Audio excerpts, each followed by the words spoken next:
For the last 5 years, I've been the academic lead on a research project that's been designing playful objects for people living with advanced dementia, the Laugh Project.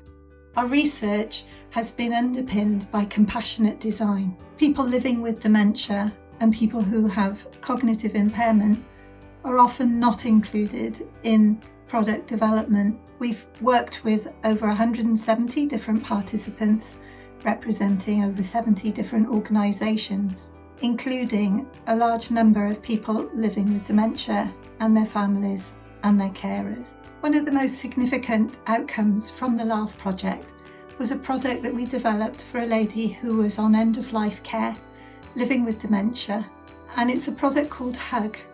It has a beating heart and it plays music, and it's got weighted limbs that wrap around you and give the sensation of both giving and receiving a cuddle. The success of this object on the lady we designed it for led to 2 years more funding from the Welsh Government through the Smart Expertise Scheme, and we've been working with Sunrise Senior Living and the NHS at Llandoch Hospital and trialling 40 hugs.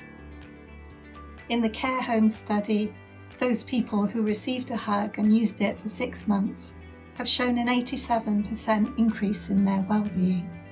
The success of the project has been recognised nationally, and in September we won the People's Award and the Winner of Winners Award for the Tech for Good Awards scheme. We want to get it out so that more people can benefit from having a hug. Working with people in the community is vital. We hope and we believe that by including people and placing them right at the heart of what we do, we've been able to make a significant difference to people's lives.